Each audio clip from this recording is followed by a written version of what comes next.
¿Qué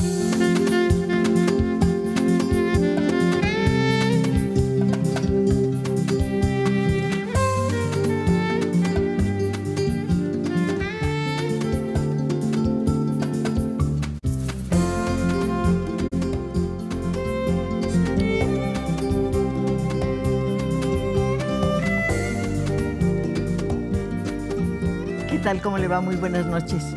Bienvenido, bienvenido a nuestro estudio de Canal 11, donde hoy vamos a hacer otro intento con los riesgos consabidos de acercarnos al mundo de la ciencia. ¿Sabe por qué pensé hoy en ese tema?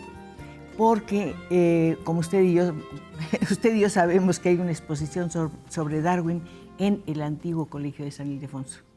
Fui a visitarlo y me pareció una verdadera maravilla. Y pensé en este hombre que cambió con sus estudios, con su trabajo, las ciencias biológicas y cambió también el concepto ético y filosófico del hombre. Decía la nota del hombre en Occidente. Yo creo que de todos los habitantes de esta tierra, pero en fin. Yo no soy experta en la materia, pero cuento con la presencia de dos personas que sí lo son. Por una parte tengo al doctor José Luis Vera, muchas gracias por haber venido. Al contrario, gracias por la invitación. Y al doctor Daniel Piñeiro. Muchas gracias, doctor. Gracias, buenas noches. Antes de empezar la entrevista, quiero advertirles una cosa. Este estudio hoy está dividido en dos canchas. Del lado derecho están los que saben, los que han tirado siempre a gol. Del lado izquierdo estamos los que no sabemos, pero tenemos una enorme ventaja. Queremos saber. Y en este caso yo quiero saber por qué la teoría de la evolución cambió el mundo. ¿Por qué alguna vez un investigador me dijo, si usted busca al más grande científico de todos los tiempos, vuélvase hacia Darwin? Me volví, empecé a conocerlo, empecé a estudiarlo y les decía a nuestros invitados que ahora sueño con irme a las Galápagos. ¿Quién de ustedes conoce las Galápagos? Yo no he estado. Tampoco. Tampoco. Doctor José Luis Vera, ¿por qué es tan importante la teoría de la evolución? ¿De qué manera nos afecta en el siglo XXI? Bueno, lo primero que habría que decir es que la teoría de la evolución, en principio, y asociada a Darwin, es una teoría sobre la evolución de las especies, es una teoría biológica, pero la evolución como una forma de ver el mundo es una idea central en Occidente, fundamentalmente, y permite entender no solo al hombre como producto de un proceso natural, sino permite entender el mundo como una entidad dinámica, como una entidad cambiante, en contra de posturas que afirmaron desde hace muchos siglos que el mundo era estático, que el mundo no cambiaba. Y que había sido creado por un solo ser. Así es, ¿no? Desde la ciencia, no solo Darwin, algunos otros científicos pues aportaron evidencias que mostraron el origen natural del ser humano, pero también que el mundo es dinámico, que es cambiante. Doctor Piñeiro, decían que todas las especies vivas evolucionan a través del tiempo a partir de un ancestro común. ¿Cuál es? Bueno, el ancestro común es una de las incógnitas más grandes de la teoría de la evolución, porque realmente no sabemos si era algo parecido a una bacteria o a una alga o a un virus, no está muy claro. Pero lo que sí sabemos es que por las consideraciones, por las características de los seres vivos, todos compartimos un solo ancestro. Y creo que la demostración más clara de eso es que todos usamos la misma molécula para, ¿cómo decirle?, hacer nuestro metabolismo, ¿no? Usamos el DNA y es el mismo DNA para todas las especies. Ese hecho sugiere que debemos de tener un ancestro común. ¿Por qué le digo esto? Porque imagínense el chimpancé y nosotros, ¿no? Nos parecemos en tantas cosas que la única explicación posible es que tenemos un ancestro común. Bueno, en la exposición hay una serie de fotografías preciosas acerca del comportamiento, no sé si ya fueron a ver la muestra. Sí. Está el chanquito vestido que se supone que actúa de una manera simpática, graciosa y afable si lo estimulan con un regalito, y si no lo hacen se pone enojado, entonces están las fotos de las personas que se enojan. Pero en este caso la similitud es extraordinaria, pero lo que pasa con los chimpancés es que carecen de lenguaje. Doctor Vera.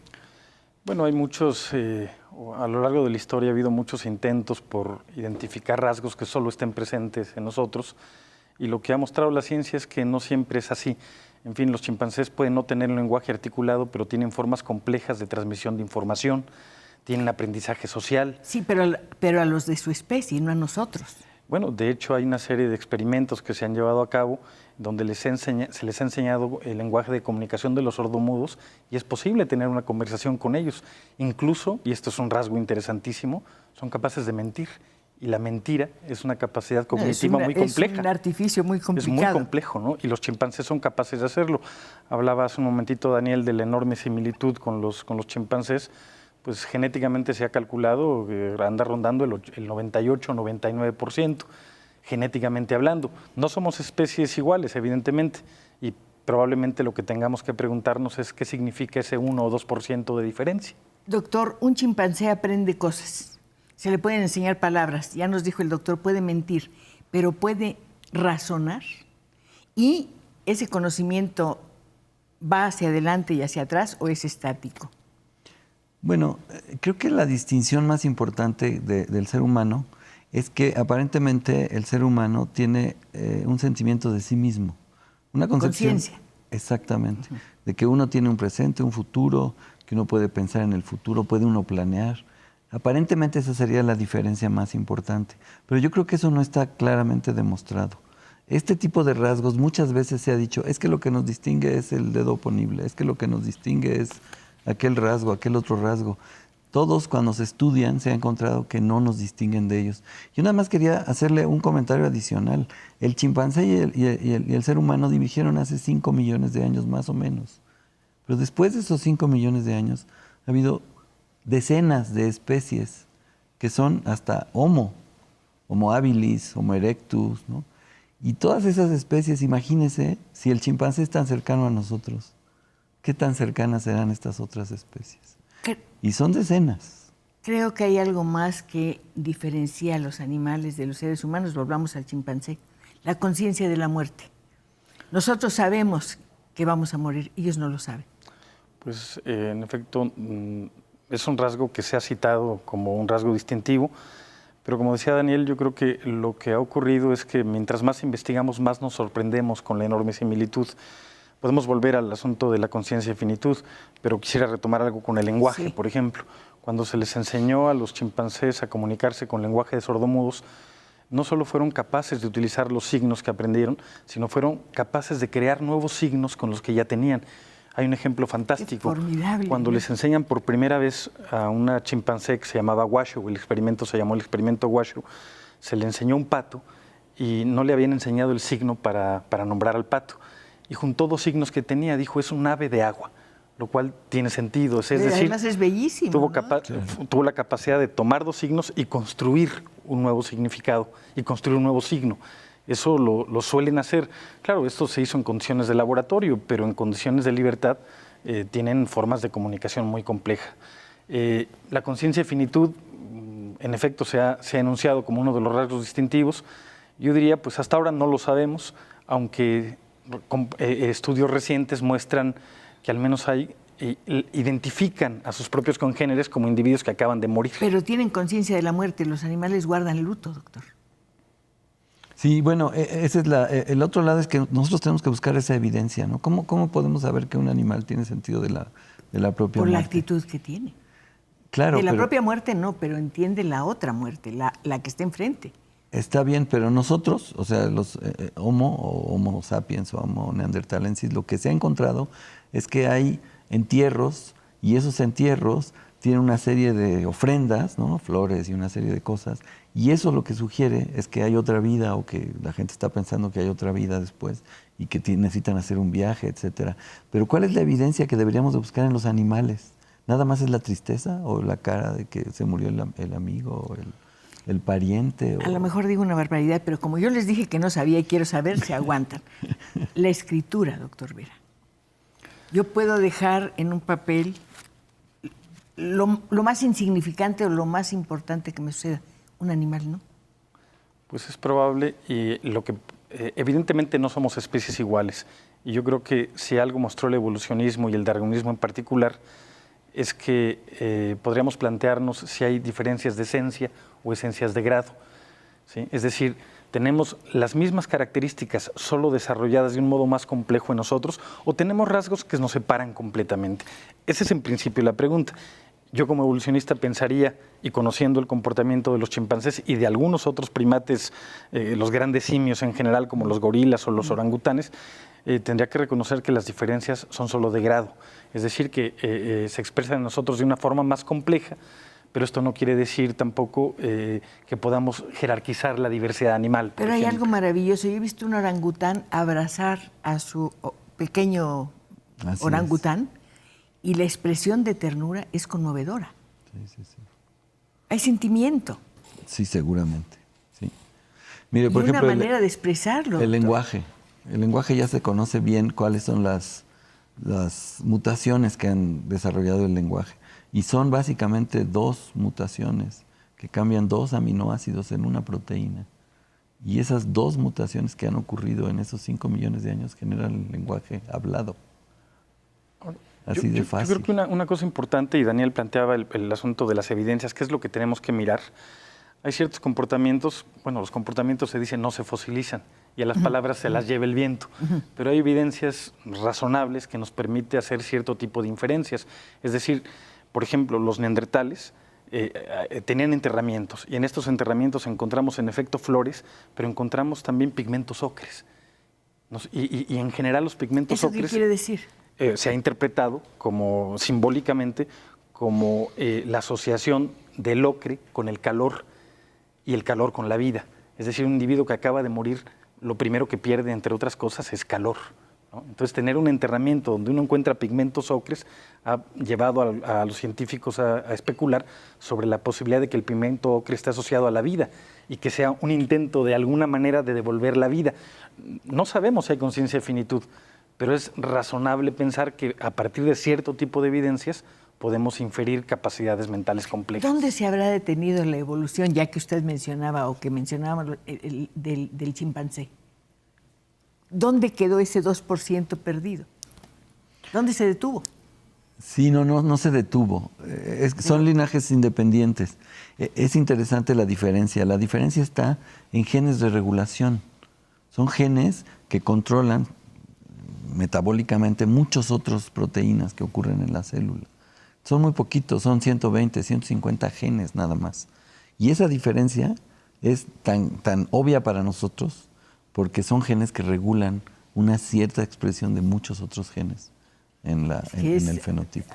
El mundo de la ciencia es absolutamente fascinante. Pero me gustaría matizar algo. Cuando se pregunta dónde se detuvo el proceso, yo creo que hay que... ¿Sabe dónde, doctor? Aquí, porque tengo un corte. Perfecto. Vamos a un corte. Estoy del lado de los que quieren saber. Usted está conmigo, ¿verdad? Pues llame por teléfono. Llegue aquí a nuestro estudio de Canal 11.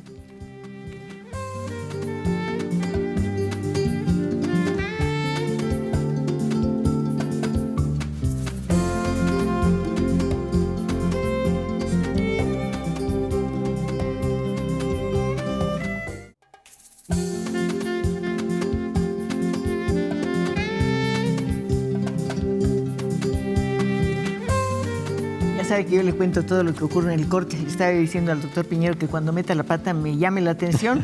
Y además, bueno, pues la voy a meter 1000 veces porque esta no es mi especialidad, la ciencia no es mi especialidad, pero cada vez me parece más fascinante y más increíble. Además, hay escritores brillantísimos. Por ejemplo, este viaje de Darwin, el viaje alrededor del mundo, me parece un texto fantástico y muy difícil de conseguir. ¿Ustedes no lo podrían publicar?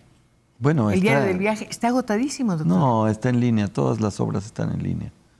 Sí, sí. Hay como compendios, pero... No, todo está en línea. En el 2009, que fue 2009 pusieron todas las obras. Cuando hizo el doctor Sarucán el coloquio en el Colegio Nacional. Exactamente. Y yo no sabía, fíjese. Pero está en Estaba línea, con eso. sí. Hay llamadas, quieren saber lo que les dicen nuestros amigos. José Antonio Siciliano dice, el chimpancé es inteligente ya que lo pusieron en una nave espacial y regresó sano y salvo.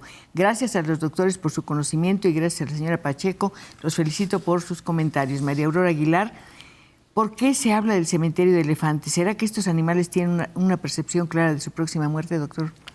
Volvemos a un terreno muy espinoso, muy pantanoso, ¿no? El asunto a veces es explicar bajo criterios humanos comportamientos animales. Yo como evolucionista pienso que las semejanzas nos acercan. El evolucionismo dice que la diferencia entre los seres humanos y los grandes simios es solo de grado. pero lo que no podemos hacer en todos los casos es antropomorfizar los comportamientos. Es decir, ¿por qué los elefantes son capaces de huir a un cementerio? Vamos, no lo sé, ¿no? Pero llama la atención la complejidad de muchos comportamientos y en algunos casos tendríamos que aceptar que las diferencias no son tan tajantes como suponíamos. Doctor, estábamos hablando de Darwin. Dejamos atrás la selección de las especies. ¿Nos lo puede explicar? Sí, bueno, yo creo que Darwin hay que entenderlo en la época en la que vivió, como todos los científicos. 1809, somos un producto de la... Pero el siglo anterior, el siglo de la Ilustración, fue fundamental para que aparecieran personas como Darwin, porque precisamente en ese siglo XVIII fue cuando se transformó lo que le llamaban la teología natural en lo que se llamó luego la historia natural. Y entonces fíjese que las explicaciones ahora se empezaron a volver naturales sobre las cosas que pasaban en la naturaleza. Eran leyes físicas o leyes, digamos, naturales, ¿no? Que no tenía uno que estar pensando en que había una causa distinta de estas. Pero cuando usted dice eran causas naturales, me da la impresión de que alguien dice, ve un fenómeno y dice, bueno, así es y ni modo. El asunto es que hay que preguntarse por qué. La primera, fíjese qué curioso, porque la primera reacción de los científicos de esa época, del siglo XVIII, fue decir, bueno, Dios hizo las leyes, ¿no?, que estamos viendo, no vamos a preguntar por qué las hizo, pero vamos a estudiar las leyes que hizo Dios. Pero ya en el siguiente siglo, en el XIX, se empezaron a preguntar sobre por qué son esas leyes y no otras las que están en la naturaleza. Entonces fue en un proceso de 200 años que esto ocurrió. Y lo que hizo Darwin fue incorporar la visión de que el hombre, la humanidad, perdón, el hombre en términos, digamos, misóginos, pero la humanidad en términos correctos, no es el centro de la creación, sino que la humanidad es una especie más de las que hay en esta tierra.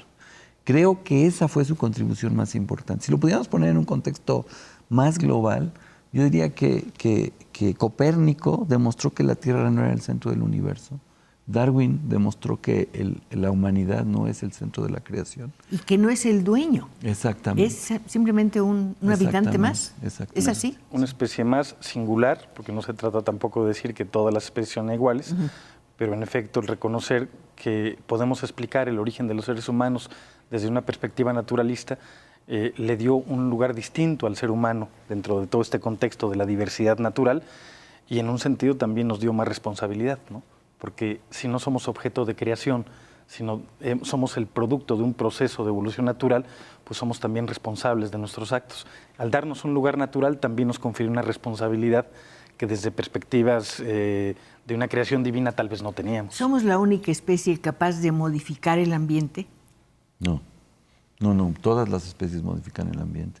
Lo que ¿Voluntaria, pasa es que, decididamente? Claro, absolutamente. Un grupo de hormigas cuando hace su hormiguero modifica el ambiente muchísimo. Claro, es 1 metro cuadrado, pero lo modifican muchísimo. Se nota, no hay una planta que crezca ahí alrededor, ¿no? O sea, sí hay un efecto de todas las especies sobre su ambiente y eso es una de las partes que la ecología estudia más. Pero nosotros lo que hemos hecho es transformarlo a tal grado, ¿no?, y en tal intensidad y en tal impacto en toda la Tierra que parece que seríamos los únicos. Pero ¿Son no. los temas que se tratan en la escuela de ecología? Exactamente, sí, ese tipo de ¿Eso cosas. interesa a los estudiantes? Claro, sí, seguro. Sí, Porque sí, este tema, frente a lo que está pasando, la conquista del espacio y demás, parecería que es insignificante, pero creo que sí, para mí por lo menos es mucho más importante. Bueno, la conquista del espacio a un evolucionista le apasiona. A mí las películas de que si hay vida en otros planetas o en otros mundos, si hay otros mundos parecidos, me enloquece, porque eso en realidad mostraría que el proceso que estamos estudiando de la evolución se ha repetido en otros lados, ¿no? Entonces, a mí me encantaría poder viajar a otro planeta en donde también Bueno, hay... dígaselo al doctor Navarro. Lucía Vázquez, primero quiero felicitar a la conductora Cristina Pacheco por sus invitados que están de súper lujo. Algunos animales tienen un comportamiento extraordinario, hacen cosas increíbles por sus amos e incluso dan la vida por ellos. En tanto, ciertos humanos nos comportamos que dejamos mucho que desear. Hay que reconsiderar que a veces la gente utiliza la palabra animal como algo despectivo, cuando realmente son seres maravillosos Son maravillosos, absolutamente, ¿no? Claro. Y de una belleza, además, no se les nota mucho la vejez. Alex Martínez, quiero felicitar a la señora Pacheco por su programa y quiero preguntarles a los invitados, ¿existe, se encontró o qué significa el eslabón perdido? Bueno, pues el eslabón en realidad tiene que ver con una visión, una cierta visión de la evolución como un proceso que es continuo, que es gradual, de tal forma que cuando se empieza a investigar el registro fósil humano para ver cuáles son los ancestros posteriores precisamente al ancestro común entre chimpancés y seres humanos, es decir, cuando se separan los dos linajes hace entre 5 o 6 millones de años, surgen diversas especies de las cuales nosotros somos la única sobreviviente hoy por hoy, pero existieron al menos después de esa separación del orden de 25 o 26 especies de homínidos, que es la familia taxonómica a la que pertenecemos. Algunos desaparecieron muy recientemente, tan recientemente como 27 o 28 mil años, solamente, algunos de los ancestros. En ese sentido, cada vez que se encontraba un fósil se decía que se encontraba un eslabón de una cadena que a priori se consideraba que era completa y que permitiría trazar esta continuidad entre el ancestro común de los chimpancés y los seres humanos. Entonces, la idea del eslabón es que bajo cierta concepción de la evolución, pues todos los fósiles que se han encontrado de estos homínidos pues forman parte de esta cadena que no necesariamente lleva hacia nosotros, porque algunas otras especies son ramas colaterales que no tienen representantes actuales. Nosotros somos la única especie de homínidos que ha sobrevivido dentro de este proceso. Sí, más que Stephen Jay Gould decía que en realidad es como un arbusto la evolución humana, ¿no? No es una línea en donde están aquí los chimpancés, sino que es un arbusto y nosotros somos una ramita del arbusto, pero hubo otras ramitas del arbusto. Y una pregunta muy interesante es, ¿y se habrá cruzado, por ejemplo, el neandertal con Homo sapiens? Y entonces ahora que se tienen registros de ADN de los neandertales, se ha podido ver que efectivamente hubo cierto grado de cruza entre las dos especies. Era una duda muy importante que tenía la biología, ¿no? Porque no sabíamos si era la misma especie, una subespecie, otra cosa. Hay una persona, Mónica Prieto, dice, quiero felicitar a la señora Pacheco y a sus invitados. ¿Nos pueden sugerir un libro para entender mejor la teoría de la evolución? Bueno, yo creo que el libro del doctor Sarucán de las musas de Darwin es un libro obligado. Y además es precioso. Es La ciencia para todos del Fondo de Cultura. Por aquí lo tengo, pero no lo alcanzo. Ay, qué difícil, yo sola me lo puse. Aquí está el libro y además sí se puede encontrar, ¿eh? Anotado y todo. Sí, anotado, es que es muy divertido, además está contado muy bien. Yo le iba a hablar al doctor Sarucán para felicitarle y agradecerle que nos dé esto. Doctor, usted me va a explicar la selección de las especies. Sí, lo que en realidad Darwin contribuyó fue esta visión de que si tenemos dos individuos, vamos a llamarles, y uno se reproduce más que el otro, entonces este va a dejar más hijos que este. Y si va a dejar más hijos y esos hijos tienen un rasgo que de alguna manera los hace más adaptados al medio ambiente, entonces esos van a ser más abundantes. Y este proceso ocurre todo el tiempo. Las espinas de los cactus en realidad se originaron porque algunos cactus ancestrales tenían espinas, sobrevivieron mejor, dejaron más hijos y sobrevivieron más sobre los que no tenían esas espinas. Doctor, me arriesgo. La ley de Malthus, ¿tiene que ver con esto? Bueno, tuvo que ver, sí, en un primer momento cuando surge precisamente la teoría de la selección natural, a partir del presupuesto de que generalmente se generan más individuos los que finalmente puedan reproducirse en etapas adultas, que es esta diferenciación que hacía Daniel. De algún modo Darwin tenía alguna lectura del primer ensayo de población de Malthus, que fue además también mal interpretado porque no tomaba en cuenta que, al menos en términos de poblaciones humanas, este crecimiento geométrico de las poblaciones y el crecimiento lineal del alimento no correspondía. Sí.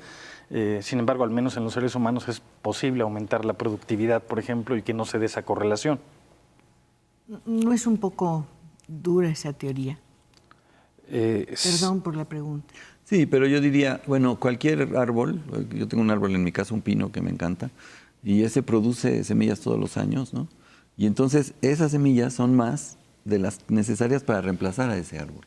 Porque nada más con una que produzca se puede reemplazar al árbol. Si ese árbol no produjera esas semillas, ¿usted lo cortaría? Porque acuérdese lo que dice Malthus y es horrible.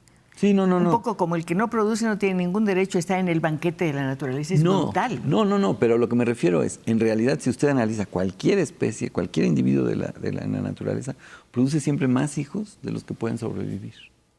Ese es el punto.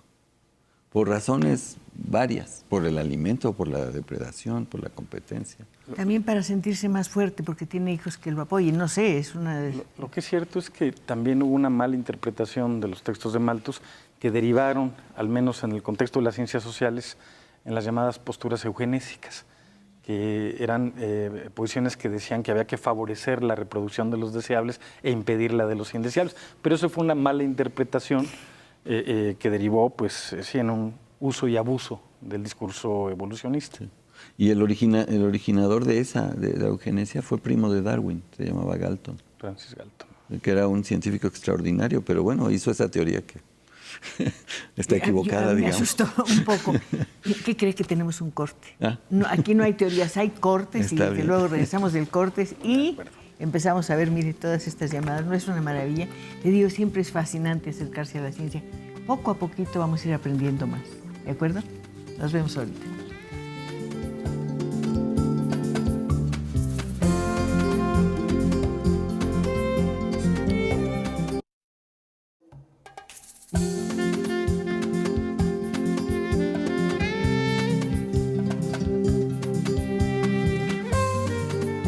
Me encanta que acepten la invitación a entrar a este estudio a través de las líneas telefónicas.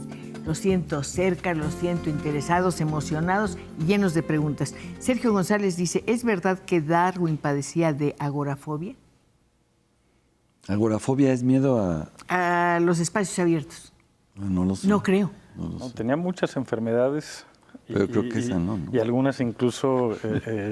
¿Es cierto que perdió el gusto porque probó una secreción de un escarabajo? Yo lo que sabía es que probablemente padeció de mal de Chagas, ¿no? Por su viaje precisamente por Sudamérica y que pudo haber sido picado por algún insecto que le transmitió Chagas.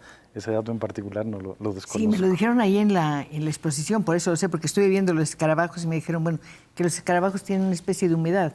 Sí. Y él quiso saber qué era y lo probó.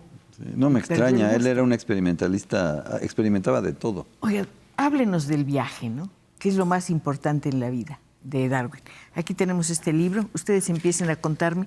Él a los 27 años tenía cuando abordó el barco. Es en 1831, él nació en 1809 y son casi 5 años Aquí está el libro. De viaje, ¿no? De hecho, pues, hay un artículo fantástico de Gould que mencionabas hace rato que se llama La transformación marítima de Darwin, unos 5 años a la mesa del capitán. Ah, sí, además... Justamente lo que se menciona es que Darwin... se llamaba el capitán. El capitán del barco. Enojón, y Darwin no era originalmente el naturalista del barco. Había otro, pero no... Había otro, McCormick, me parece que se llamaba, y Darwin es invitado en realidad porque era un aristócrata, la misma clase social del capitán de barco. Podía conversar con un caballero. Podía conversar con un caballero durante 5 años. Los buenos modales siempre sirven. Y esos 5 años, saber comer. pues justamente le sirven a Darwin para enfrentarse ante la diversidad de la naturaleza, no solo la naturaleza, sino la diversidad de los seres humanos.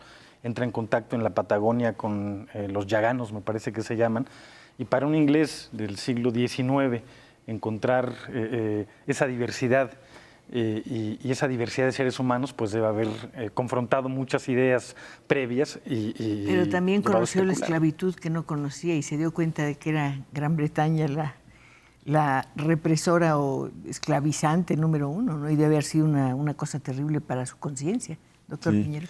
Bueno, yo creo que un rasgo muy importante de Darwin era la disciplina que tenía.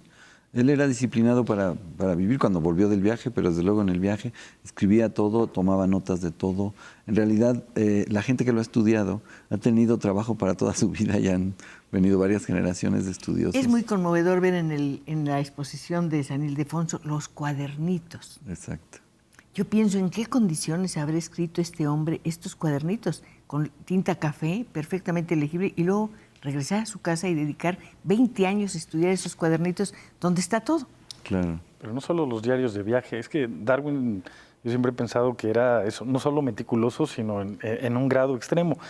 Se ha publicado toda la correspondencia. Digo, hoy en épocas de internet, pues comunicarse con los colegas es una cosa relativamente fácil, pero en aquella época no. Bueno, hoy por hoy no sé si son 35 volúmenes de toda la correspondencia que editó su hijo. 35 volúmenes. Entonces, claro, para un historiador de la ciencia, acceder a su correspondencia y poder acceder a sus diarios de viaje, pues es fabuloso, ¿no? Pero además, Y luego otra cosa que hizo fue sintetizar la biología de la época.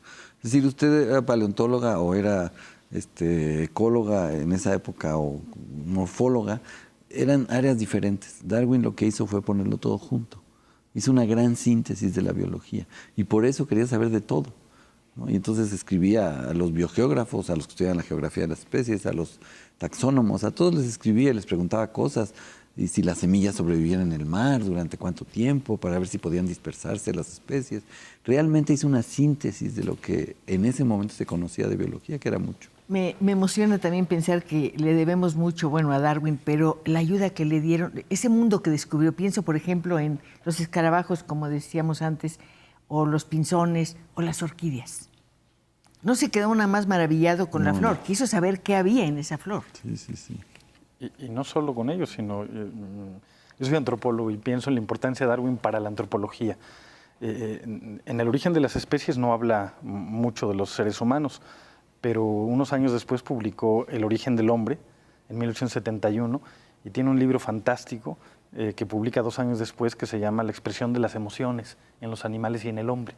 Oiga, pero Estamos hablando de 1873. ¿La expresión de las emociones? En los animales y en el hombre, donde justamente lo que intenta abordar es el problema del comportamiento y de las emociones en los animales y en los seres humanos. Hay algo que me gusta mucho, se bajaba del barco y caminaba solo por terrenos completamente desconocidos, sin más apoyo que sus botas. No, doctor, es que eso es una proeza. Y encontró unos fósiles gigantescos en Argentina y en toda esa parte. Encontró unos fósiles así enormes que no se conocían. Llegó a la isla de Santa Elena y estuvo cerca del sepulcro de Napoleón, y eso me parece muy bonito, ¿no? Eso es. No, pues era muy importante, dos seres que cambiaron la historia del mundo. La historia del mundo. Cada quien desde su ámbito, el terreno de la milicia o de la guerra, y él desde el terreno del conocimiento, y eso me parece maravilloso. Una parte de la historia de Darwin muy interesante es cómo Wallace, que también descubrió el mismo principio de la selección natural en forma independiente, cómo fue el que le picó el amor propio y lo convenció a la hora que Wallace le mandó un artículo de que publicara su libro. Porque Darwin era tan cuidadoso que iba a publicar un libro gigantesco que no sabemos cuándo lo hubiera sacado. Pero entonces fue este artículo que le mandó Wallace con el mismo principio de la selección natural lo que lo despertó, y eso fue lo que lo hizo escribir el origen de las especies, que según Darwin era un resumen que luego iba a ser ampliado. Yo no sé qué tanto pudo haberlo ampliado, pero es un libro absolutamente fascinante. Pienso que los niños deben acercarse a él, van a encontrar un mundo fantástico, el mundo de las tortugas, doctor. Esas tortugas inmensas, maravillosas. ¿Qué animales, no? Claro. Todo lo que le dan, todo lo que aprende de ellas. Y yo aprendo mucho de ustedes, por supuesto, y de los mensajes que nos mandan nuestros amigos. Julio César Sánchez, un mensaje a Cristina. Siempre la vemos desde Matamoros, Tamaulipas. Muchas gracias. Una mujer a la cual admiramos. Oiga, muchas gracias. A los investigadores les pregunto, ¿cuál es el antecedente antropológico del hombre más antiguo que se encuentra en nuestro país? Nuestro país, bueno, hasta hace no mucho, era la Mujer del Peñón, se llama, la Mujer del Peñón 2, iba por aproximadamente, estaba en cerca de 11.000 años. Es decir, el poblamiento de América es en realidad muy tardío. Los seres humanos surgen hace más de 150.000 años y el poblamiento de América es en realidad muy reciente. Entonces, en términos de restos, hasta hace no mucho era esta mujer. Recientemente se acaba de encontrar algún peruana, resto ¿no? en el... No, se encontró una mujer peruana, ¿no? Bueno, en México. La pregunta era en México. Perdón. Y pensaba en ello. Luego hay algunas evidencias en el Agua Santa, en Brasil, que se acercan hacia los cerca de 20.000 años, una cosa así. Pero digamos que en las magnitudes de tiempo que estamos hablando, el poblamiento americano es muy, muy reciente. Recientemente se encontraron restos en un cenote en Yucatán que parece que tienen una temporalidad incluso aún anterior, pero bueno, está todavía en discusión. Fue un hallazgo muy bonito. Muy bonito. Pero además yo tuve la curiosidad de buscar mi genotipo en en el genoma, y esa persona, ese esqueleto que encontraron, tiene la misma esa porción del genoma que heredamos de las mamás, la misma que tenemos nosotros en mi familia. O sea que ya es muy cercana en realidad. Es muy cercana, aunque sea, es una chica. Es una chica cercana. Hay muchas caricaturas de Darwin que indican que no a todo mundo le debe haber caído muy bien sus descubrimientos, su propuesta, su teoría. ¿Cómo habrá reaccionado la Iglesia? Pues es uno de los temas centrales cuando se habla del impacto del darwinismo, ya no solo en biología, sino en general.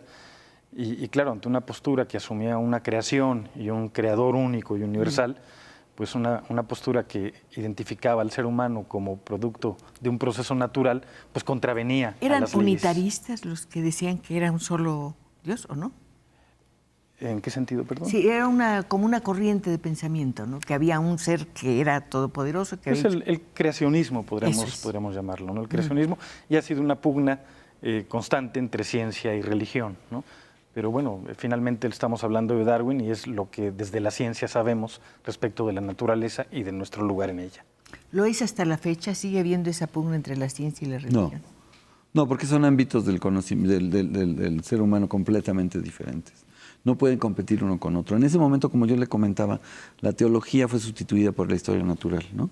Y entonces sí, efectivamente Darwin usaba como hipótesis, digamos, nula, que le llamamos en ciencia. ¿Cuál es la hipótesis alternativa a mi teoría de la selección natural? Era el creacionismo, y así lo decía él. Y él sufría mucho por eso. Su mujer era una persona muy religiosa y tenerle que decir. ¿Verdad? Sí, Emma. Y cuando le confesó a sus amigos de la teoría, también sintió que estaba confesando un homicidio. O sea, realmente él sufrió mucho, pero eso ya está superado. Y la propia Iglesia y desde luego los científicos reconocen que son ámbitos diferentes. Una cosa es lo que uno cree y otra cosa es lo que uno estudia o conoce de la naturaleza usando la ciencia. Una persona que sabía que lo iba a entrevistar me pidió que le preguntara ¿qué es la filosofía de la ciencia? Bueno, son los fundamentos, vamos, los científicos que se ocupan de todas estas cosas que estamos hablando tienen también principios filosóficos que rigen su quehacer, ¿no? Es decir, hay una postura materialista ante la naturaleza, es decir, hay una serie de cuestionamientos o de planteamientos sobre el método a seguir, sobre las formas de validación de los conocimientos, sobre la forma de elegir una teoría sobre otra, y aunque son problemas científicos, la filosofía se ocupa de dar cuenta de ello. ¿Se preguntan acaso si se puede decir todo? ¿Si se puede informar todo o de todo? Yo creo que nadie, como científicos, podemos dudar de que el conocimiento es posible, ¿no? Lo importante es plantearnos cómo acceder a él, mediante qué tipo de evidencias, mediante qué tipo de pruebas. Hay universos difíciles de acceder, como esto de la autoconciencia, en fin, pero por otro lado no podemos negar ese tipo de fenómenos. El asunto es cómo podemos acercarnos a ellos desde la ciencia sin hacer una excesiva especulación, sino a partir de cierto tipo de evidencias o datos. Yolanda Cervantes dice, mi hijo está en la ENA, el doctor Ver es el director de la escuela, ciertamente, y es excelente director, a quien queremos mandar un gran saludo de parte de su alumno Isaac Jacob Peralta Cervantes y felicitar a la señora Pacheco. Olivia Carrera, me gustaría preguntar de la evolución de la que vinieron las sirenas, que vienen de una especie de primates. ¿Esto es cierto? ¿Qué hay en el tema de investigación sobre las sirenas? ¿Realmente existieron? Que yo sepa, no. Digo, no sé. Doctor. Me encantaría que existieran. Sea sincero, doctor. Lo que hay es una mitología abundante sobre las sirenas, pero pues son mitos en principio. Pero es divertido, ¿no? Es bonito. Sería maravilloso que se apareciera una aquí claro, en este momento. Sí, hay películas. No se está apareciendo nadie más que una persona que me está enseñando una cartulina que me dice que me quedan 30 segundos para un nuevo corte. Se nos ha ido el tiempo volando. El doctor Vera disimuladamente ve su reloj. Yo no sé si ya se quiere ir o si tiene un compromiso. Yo espero que no se quiera ir, doctor. Téngame paciencia. Yo le advertí que no sabía nada, así que no se dé por engañado. Nos vamos a un corte, claro que sí.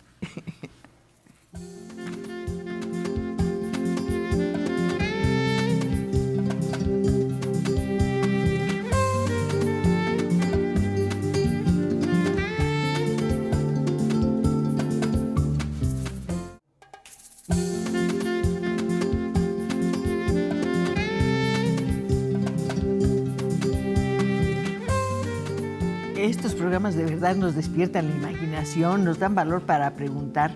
Y bueno, aquí, doctor Piñero, doctor Vera, tenemos una pregunta un poco complicada. La voy a recortar porque está muy larga. Dice la señora Mariana Salazar, ¿qué pasaría si actualmente algunos científicos se atrevieran a hacer una cruza entre los chimpancés y los seres humanos ahora que ha avanzado tanto la ciencia, doctores? Bueno, lo primero es que esa cruza no sería posible por muchos motivos. Entre otras cosas, ni siquiera tenemos el mismo número de cromosomas. Los chimpancés tienen 48 cromosomas, nosotros tenemos 46 y reproductivamente estamos aislados. Por eso pertenecemos a especies diferentes. La especulación se da. Hace rato se habló de la mezcla entre neandertales y seres humanos, pero los neandertales eran nuestros primos hermanos muy, muy próximos. Los chimpancés son de las especies vivas la más cercana, pero somos especies distintas y no sería posible. Pero fíjese que ese experimento se hizo muchas veces porque los botánicos se preguntaron lo mismo. ¿Tendrá esencia la especie? ¿Existirá tal cosa como la esencia de la especie? Entonces, una forma de verlo es cruzar dos especies. Si se produce algo válido, algo viable, entonces seguramente sí existe la esencia de las especies. Y se la pasaron cruzando toda clase de plantas, de especies de plantas, se llamaban los hibridólogos. Y lo que encontraron al final es que efectivamente sí, la naturaleza de las especies las mantiene separadas en general, como lo que decía el doctor, entre los chimpancés y nosotros. O sea que en general, si cruzamos dos especies diferentes, se van a producir individuos inviables o no se va a producir nada o simplemente no se van a poder cruzar. La señora Modesta Manzanilla dice, me gustaría que los invitados pudieran explicar cuál es el concepto de biologismo aplicado a la antropología. Bueno, la antropología es una disciplina que surge intentando explicar las diferencias entre los seres humanos y para explicarlas recurre a una dicotomía muy occidental que es la dicotomía naturaleza-cultura, ¿sí? Que es una dicotomía tradicional en Occidente, pero que se llevó a extremos en algún momento de la historia muy radicales, tratando de identificar al ser humano como producto solo de su contexto, solo de su cultura o solo de su naturaleza. ¿No? Cuando hablamos de los seres humanos, lo que encontramos es una interacción entre la biología y la cultura. El biologismo o el biologicismo, en el caso de la antropología, es explicar todo lo que nos distingue no solo como seres humanos, sino como grupos sociales a partir de fenómenos biológicos. Guadalupe Lozoya le pregunta, quisiera hablar de la diferencia entre ciencia y espiritualidad. Claro, es lo que decíamos. Estas dos son ámbitos distintos del ser humano. La espiritualidad es una cosa, la ciencia es una forma de conocer la naturaleza que tiene una serie de métodos o procesos. Son dos cosas distintas. Y la espiritualidad pues nos da una vida maravillosa y la ciencia también, ¿no? Son cosas que son complementarias en el ser humano. El señor José Luis Vázquez, ¿en algún momento de la evolución humana fuimos seres acuáticos, doctor Vera? Se ha hablado mucho sobre la existencia del simio acuático, pero en realidad no hay ninguna evidencia de ese tipo. Los seres humanos más antiguos, no los seres humanos, los ancestros más antiguos después de esta separación que mencionamos hace rato entre chimpancés y seres humanos, se han encontrado en el sureste y sur de África y en el centro de África, en Chad, en lugares de sabana. Entonces no hay realmente ninguna evidencia sobre el llamado simio acuático. Rafael Zavalla, ¿cuáles son las últimas especies de homínidos que han desaparecido, doctor Piñera? Pues son, les decía yo, Homo erectus, Homo habilis, Homo antecessor, ahora hay uno que describieron en España, en la península ibérica, todos estos. Y luego, después de estos homos, que todos son del género Homo, están los australopitecines, que son los australopithecus. Okay. Que a uno de ellos le pusieron Lucy, ¿no? Porque aparentemente estaban oyendo Lucy in the Sky with Diamonds cuando encontraron el esqueleto. Y entonces estos australopithecines son, o australopithecus, son los parientes de los homos. Todos esos se extinguieron y son, junto con otros, los que forman estas 26 especies diferentes. Yo, así como hace rato citamos una bibliografía para la gente que quisiera consultar, yo invitaría a la gente que está viendo el programa no solo a ver la exposición que se ha mencionado, sino ir al Museo de Antropología, la sala introductoria, la sala de orígenes, donde hay pues un resumen de todas estas especies de homínidos y una reproducción, por cierto, tanto del esqueleto y de cómo pudo haber sido Lucy, este personaje, hace más de 3 millones de años, cómo pudo haber sido encarnada. Están unas reproducciones en el Museo de Antropología. Sería muy bueno. Y este año que estamos celebrando el 75 aniversario de Lina y el 50 aniversario del Museo Nacional de Antropología, que se celebra este año, pues un buen motivo para visitarlo. Quiero hacer una pregunta difícil. ¿Quién gana el domingo, doctor Piñero? No, México, sin duda. Doctor Vera. Yo apuesto 20 pesos a quien quiera. Apostamos 25, doctor. ¿A qué gana?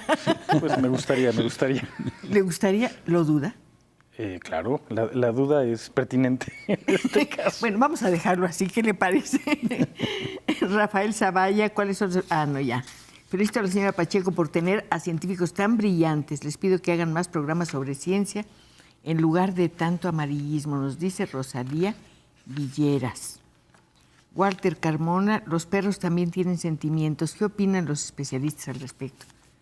Por supuesto que tienen sentimientos. Bueno, los animales tienen sentimientos. Lo que ocurre con los animales domésticos es que el proceso de domesticación, que lleva muchos miles de años, pues construye también, digamos, animales con vínculos afectivos. Es decir, la domesticación del perro, no sé si lleva 30.000 años, una cosa por el estilo. Y claro, el vínculo entre seres humanos y perros es muy intenso emotivamente hablando. Sí. Darwin usó la domesticación como un ejemplo de selección natural. Le llamamos selección artificial, ¿no? Entonces es exactamente el mismo proceso. Se ha seleccionado a aquellos perros que son más afines a nuestra conducta, a nuestra forma de vida, etcétera. Y por eso parecen tan cercanos a nosotros, ¿no? ¿Se podría hacer un viaje, una expedición, perdón, como la del Beagle, doctor Piñero? Ay, a mí me encantaría. Sí, se podría, claro que se podría. ¿Se podría hacer? Sí, seguro. ¿Usted qué piensa, doctor Vera? No, bueno, de hecho, no sé si 5 años alrededor de todo el planeta, que es lo que duró, pero los relatos de viajeros en contextos naturalistas y en contextos antropológicos son fantásticos. En México tuvimos en algún momento antropólogos como Humboldt, que escribió El México desconocido. En fin, los relatos de viajeros son fantásticos y por eso el libro de Darwin, del viaje en el Beagle, es maravilloso. La influencia de Humboldt sobre Darwin es muy importante, ¿no? Muy importante, sí. Podemos sobre hablar toda de la eso. Biología. Bueno, es que esa forma de ver la naturaleza, de explorar primero todo lo que había, eso que hizo Humboldt, fue fundamental para desarrollar la biología en el mundo y en México en particular. O sea, las expediciones de Humboldt enseñaron una serie de especies, de ecosistemas que el mundo no conocía, que todo el mundo pensaba que se habían creado en un lugar y se habían ido todos a diferentes partes del mundo. Leí una nota que decía que Darwin quería venir a México por los estudios de Humboldt. No lo sé. No, yo tampoco lo sé. Sí, yo lo vi en una nota y me llamó mucho, me dio... No me extrañaría. Sí, pues que además, no sé, además hay algo muy bonito, hicieron sistemas de trabajo por su cuenta. No había un antecedente así, no sé si ustedes estén de acuerdo. Ellos se organizaron solos como pudieron, enfrentaron las situaciones como pudieron, se aventuraron como pudieron. Claro, sí. Y buscaron a ciegas sin saber qué estaban buscando. Claro, pero se daban cuenta que cada día que caminaban, cada día que se iban en un barco, iban a conocer cosas nuevas que no existían, que nadie había descrito nunca. Y eso era un premio enorme. Yo creo que si mañana me dicen, haz un experimento mañana, seguramente vas a encontrar algo nuevo. ¿Qué experimento le gustaría hacer, doctor? No, lo haría. Simplemente que me dijeran, vas a encontrar algo nuevo, lo haría. No importa el experimento. ¿No? Yo creo que eso es fantástico, doctor. No, la idea del hallazgo, del descubrimiento, pues es fabulosa, ¿no? Digo, entonces muchas especies no estaban reportadas. Hoy por hoy, todavía hace del orden de 6 años se reportó una nueva especie de primate en Sudamérica. Eso es rarísimo, a lo mejor en el contexto de las plantas esto es más común, pero reportar nuevas especies de primates es insólito a estas alturas. Y sin embargo, ocurre con regularidad. Sí. Hay muchas felicitaciones para ustedes, Margarita Rojas. Margarita Rojas Nandayapa, tal vez sea parienta del doctor Nandayapa y del músico maravilloso. Si es así, pues la felicito de verdad. Dice, está muy contenta, me están regalando un súper programa y me gustaría que pudieran invitar a más personas que hablen sobre la ciencia. ¿Ve? Qué interesante. ¿Qué tanto afecta para la evolución del hombre la ciencia actual? Pregunta Leticia Mercado. ¿La ciencia actual para la evolución? Sí, así dice, la evolución en el hombre. ¿sí? No entiendo bien la pregunta. Pues dice, ¿qué tanto afecta para la evolución en el hombre la ciencia actual? No sé si se refiere a que algunos piensan que una vez que surge la cultura se detiene la evolución en el ser humano, pero estamos evolucionando Yo en creo todo que al momento, contrario, estamos ¿no? adaptándonos a nuevas circunstancias simplemente, y no sé si el avance de la ciencia pudiera tener repercusiones, no sé si sea eso. Les pregunta a los dos el señor Encines, ¿qué opinan del mono desnudo del autor Desmond Morris? Yo no conozco el libro, sinceramente. Fue un libro muy famoso de los 60s que divulgó los estudios de etología, del estudio de las bases biológicas de la conducta de los animales para entender a los seres humanos. ¿Cuánto tiempo me queda? Hay una persona que pregunta, bueno, rápidamente, ¿por qué los simios no pueden hablar y los pericos sí? Eso tiene que ver con la estructura del tracto fonador y de las zonas del cerebro encargadas de esto, pero ya digo, el que no puedan hablar no quiere decir que no puedan comunicarse de formas complejas y transmitir mensajes complejos. Pues aquí hay muchos mensajes muy complejos para ustedes. Estoy feliz. Miren todo lo que les preguntan. Se van a llevar las llamadas. De verdad es una prueba de que ustedes siempre aceptan la invitación a participar en las charlas que tenemos todos los viernes. Se trata de compartir, se trata de estar juntos, se trata de rescatar algo que lamentablemente se va perdiendo, la conversación. En este caso, en torno a algo maravilloso como la ciencia. Vayan al antiguo Colegio de San Ildefonso. El edificio es magnífico. Las escaleras, los patios, y ahí van a encontrar ese mundo maravilloso que descubrió Darwin y que nos heredó. Van a encontrar escarabajos, pájaros, orquídeas y un simio encantador. Nos vemos el próximo viernes para seguir conversando. Doctor Piñero, muchas gracias. Gracias a usted. Doctor Vera, muchas gracias. ¿Van a volver o no? No diga nada. Seguro que sí. Con mucho gusto. Gracias. Hasta el viernes. Nos vemos entonces para seguir conversando. Gracias.